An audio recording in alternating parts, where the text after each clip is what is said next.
It all began on a day that looked just like any other, but somehow it felt different. I woke up with a weight on my chest. Not heavy enough to suffocate, but just enough to feel. Outright, not sadness, not fear. Just a quiet ache, a whisper beneath the surface. Outside, the world was already moving. Emails, alarms, coffee brewing. But inside, something else stirred. Not noise, not urgency. Just a question. Is this it? The morning was ordinary. The clink of a spoon in a cup. The coolness of the floor under my feet. But when I passed by my yoga mat, the one I hadn't touched in weeks, something pulled me back. I didn't come to stretch. I didn't come to sweat. I came because I needed to remember how to breathe, how to listen, how to feel.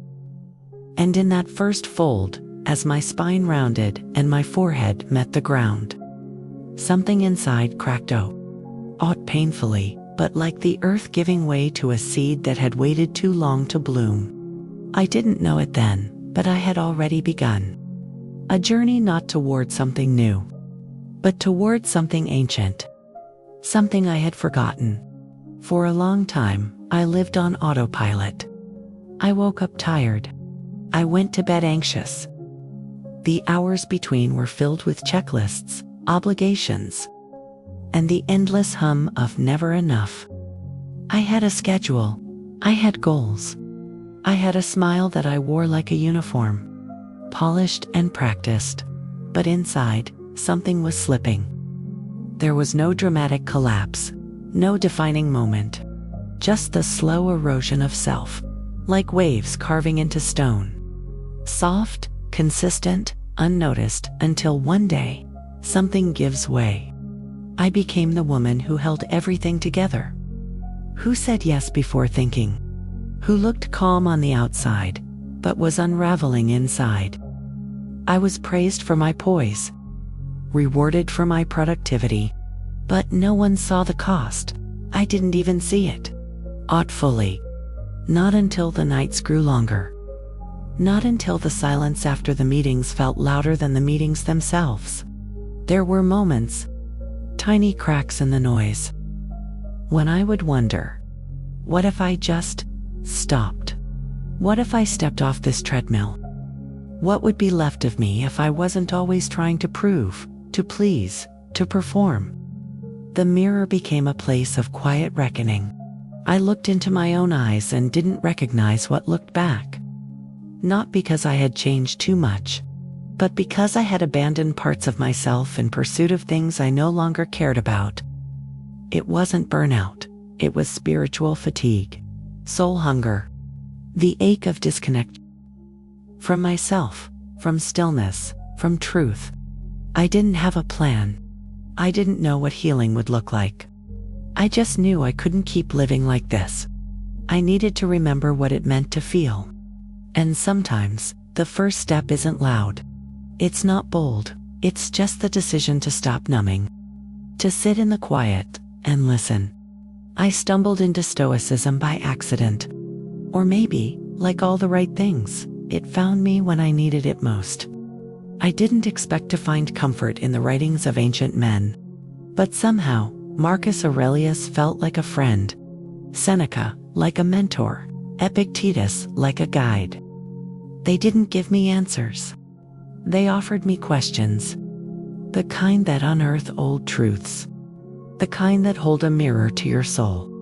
For so long, I had believed that peace was something I could earn, something I had to work for. But these pages whispered a different story. Peace is not earned, it's allowed. Principle 1. The dichotomy of control. The most powerful shift came from one simple truth. Some things are within my control, others are not. It sounds obvious, but when I truly understood it, felt it, I exhaled for the first time in years. I cannot control the opinions of others, the chaos of the world, or the outcome of my efforts. But I can control how I show up, how I breathe, how I speak to myself in the silence. Principle 2, Presence. Yoga had always taught me to return to the mat. Stoicism taught me to return to the moment. Together, they became my anchor. No matter what the day held. A hard conversation, a long commute, a sleepless night. I knew I could come back to this breath. This step, this now. Principle 3, Voluntary Discomfort. I began to do small things that made me uncomfortable. Ought to punish myself, but to grow. A cold shower. A digital detox. Holding a pose just a few seconds longer. I discovered that the edge of discomfort was the doorway to resilience. And resilience, I learned, is born not from force, but from softness practiced again and again. There comes a moment when the things we've read, the words we've underlined, begin to live inside us. They shift from ideas to instincts, from theory to truth. This is when the journey begins to root itself in the body. My mat became my mirror. Not a place for performance, but a place for presence. Each pose became a question. Where am I rushing? Where am I resisting? What am I holding on to that no longer serves? In tree pose, I learned about grounding myself. Not in perfection, but in adaptability. In Warrior 2, I rediscovered strength. Not in the effort, but in the clarity of direction. Before, I would have reacted, immediately, anxiously. I would have spun a story in my head, worst-case scenarios, imagined outcomes. But now, I pause. I ask myself, is this mine to carry? Is this within my control? Most of the time, it's not. And so, I let it go. I began writing not to impress or produce, but to witness myself, to meet myself where I am. The Stoics say, how you do anything is how you do everything. So I began treating each moment, no matter how small, as sacred. Stillness stopped being something I had to wait for. It became something I could choose. In a crowded grocery store, in traffic, even in conflict, I learned that strength isn't always loud. Sometimes it's the quiet decision to protect your peace, to love someone without losing yourself, to stay soft in a world that expects hardness. I didn't become a guru. I became a student of stillness, sharing what I continued to learn, day by day, breath by breath. And slowly, the practice stopped being something I did. It became who I was. Peace is not a place we arrive. It's a way we choose to live. I used to chase peace like it was somewhere far away, behind success, inside someone else's approval, after the next big achievement. But the more I practiced presence, the more I understood. Peace was never missing. I was just too busy to feel it. What changed? Not the world, not the people around me, not the circumstances of my life. What changed was how I chose to meet each moment. With grace, with boundaries, with breath. Stillness is not laziness. It's not passivity. It's not doing nothing. Stillness is power. It's presence.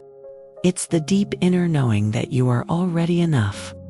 You don't need to escape your life to find peace. You don't need to change everything overnight. You just need one moment, one breath, one pause to return to yourself. You are not broken. You are not behind. You are not too much or not enough. You are in the middle of becoming. And that is sacred. I didn't find peace. I remembered it. I returned to it. And now, I carry that stillness with me. Not as something rare, but as something real. Stillness is not an escape.